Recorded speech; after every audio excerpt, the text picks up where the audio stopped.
Hello Internet, I am the hero of Julios, back again to talk about One Piece Chapter 993, The Dream of Wano.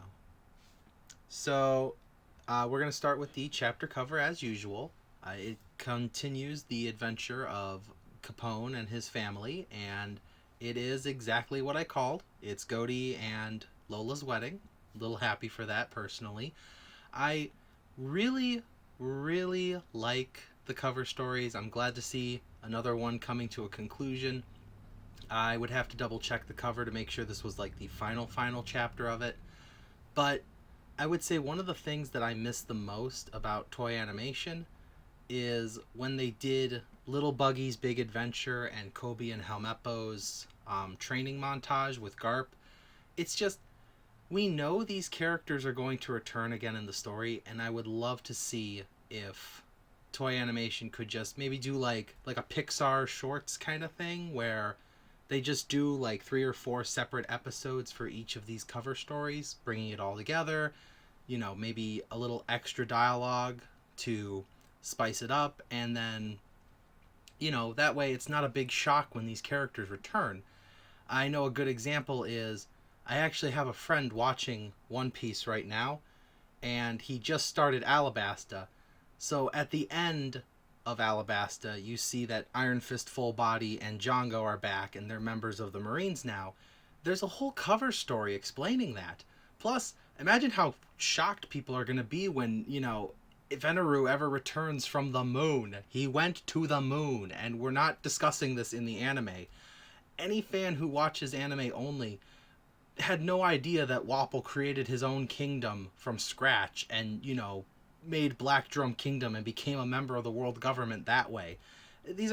I'm getting off subject, but it's just, the cover stories are great, and I don't know why they're not being turned into their own separate anime episodes. Plus, then they wouldn't have to spend time coming up with their own filler. They could just use the filler provided. So, anyways, I'm off subject. The chapter that we're actually getting into starts off at Wano's Fire Festival. It is the one time a year where the people of Wano can forget their worries and basically feel the hope that eventually the Kazuki family will come back and save them from Orochi. There's even a couple people that are, during this festival, lamenting that Orochi is backed by Kaido. Little do they know that Orochi has had his head lopped off a few chapters ago. Still don't believe he's dead. Oda does not unceremoniously kill off villains like that. I've never, off the top of my head, I can't really think of a single villain who didn't at least get 2 panels dedicated to their death. So it goes from this exciting, happy, Fire Festival to pretty much the opposite, the chaos that's going on at Onigashima, where Zoro and Drake are dealing with Queen, who has revealed another of his dastardly weapons, the plague known as Ice Demon, or Ice Oni, depending on which way you want to translate it. I found it interesting. This is a really cool one. It spreads like the Mummy Plague from Udon Prison, where if you touch someone, or in this case, you bite someone, and it spreads, turning them into an ice demon that will continue to spread the plague from there. Queen's really living up to that epitaph, the Queen the Plague. I am interested to see where this goes. I noticed that there is a panel where Chopper is looking on in horror at this, and considering how quickly he cured Mummy, I wonder how quickly Chopper can cure this ice demon plague. If he can, this may be Chopper's way of entering combat without entering combat. Maybe Chopper won't have a matchup. His matchup will actually be fighting off against the hordes of zombies created by Queen's various plagues. I'm pretty convinced this isn't Queen's only plague, aside from Mummy. Dude's had enough time, at least in the 20 years working for Kaido on Onigashima, to experiment and create more. So, back to that, Zoro and X-Drake are dealing with that, and I'm pretty sure Chopper's going to join in on this one. So after that, we cut to Sanji. He and Luffy are currently heading towards the top of Onigashima. I believe they are on the first basement of the building. So Sanji's on babysitting duty. Every time Luffy tries to get into a fight, Sanji literally cuts him off, takes out the bad guys for him, and tells Luffy, look, you have to conserve your energy or else you're not going to get, you're not going to be able to fight Kaido. And Luffy obviously wants to punch everything that is against him. So the two of them, they have a spat, and they are stopped by another one of the gifters. This one is a gorilla gifter, but his gorilla power is on his left hand. So it's like a gorilla, like from his forearm upward is the bottom waist upward of a gorilla.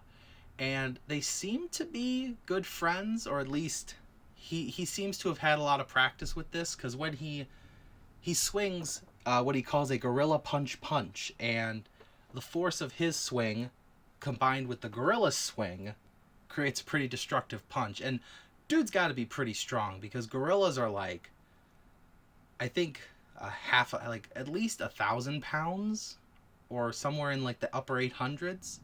So I really like the gifters. We see later in the chapter that there's actually a whole bunch of like an armored unit, where one dude's like a rhinoceros, there's this woman who's part crab, there's a porcupine, there's this one dude who's like he's just like on the back of a turtle.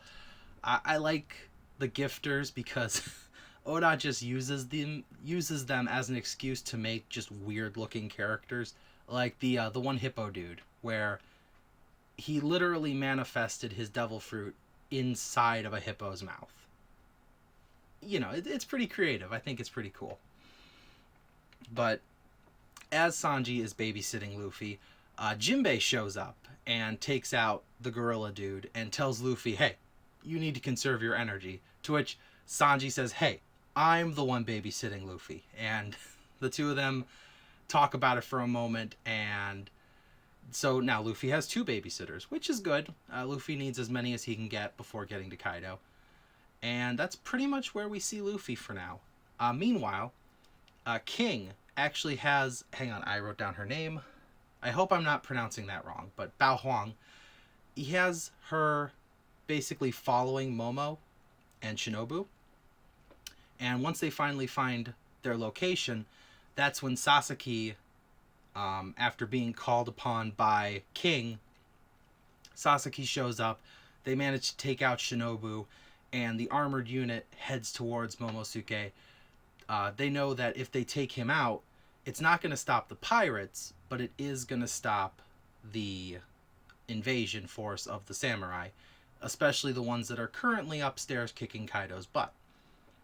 Fortunately for Momo, right before he gets attacked, Yamato shows up, knocks out at least one of the members of the armored unit, and stands before Sasaki, saying that she is fighting for the Kozuki clan. I know I've said this in a few chapters before, but I like Yamato. I just want Yamato to be their own person.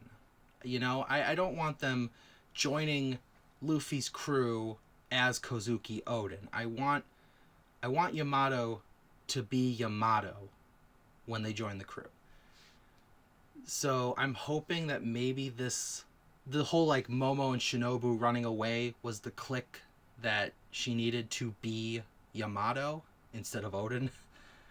But we'll see. We have our next matchup. It's going to be Sasaki versus Yamato. I'm going to take a wild guess that this armored unit is going to be brushed away pretty quickly. So that is our next matchup. So the final part of the chapter cuts to Kaido on the ground, and Kaido starts to get up, and this is the part we kind of knew was coming, but I kind of hoped wasn't coming, where Kaido tells them, you know what? You guys did it. You hurt me. Good job. But you're not as strong as Oden. And because of that, this isn't going to take very long. And Kaido lets out these slices of wind. and takes out one of Kiku's arms. I didn't notice it the first time I read it, but when I read it my second time, I noticed, yeah, Kiku's arm, it's completely gone. And she has this shocked expression on her face. And you got Izo, her brother, shocked and terrified. And Kinemon has another shocked expression. And I'm starting to think that Kaido has complete control of the weather. Like, I mean, we've seen cutting wind. We've seen fire, we've seen clouds, we've seen lightning. I would not be shocked if he could summon like rain and snow or something of that nature. I would have to do some more research on Eastern dragons to learn more about what they're capable of. But the chapter ends on a pretty bad note. It's looking pretty bad for the 9 Scabards. I'm hoping that they're not completely defeated, that Luffy doesn't show up to 9 corpses on the ground, because like I was saying in the last chapter, it was really nice to see that Luffy's not the only person who can save the day. But I am looking forward to the part where Luffy saves the day. It's a weird catch-22 kind of thing going on here. So with that, there is a new chapter next week, so no break again, and I am looking forward to seeing how this turns out. We're probably going to get a little more of the dragon fight with Kaido, and then probably more setup for the next few fights, because I believe Robin doesn't have an opponent yet. Chopper still doesn't have an opponent. We have, Hirogoro and the Yakuza bosses. We got the Oniwambashu, who have not been, properly given opponents yet. We still don't know what's up with Orochi, so there's still plenty of chapters for setup.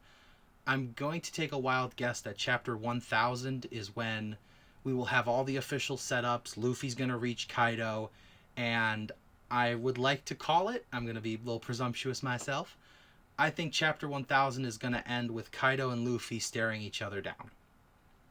So we'll see. Maybe the next few chapters will change my opinion on that, but I'm looking forward to chapter 1000. We are 7 away, and I think that's where I'm going to end this. Thank you for watching. This is the Hero of Julios, Xing out.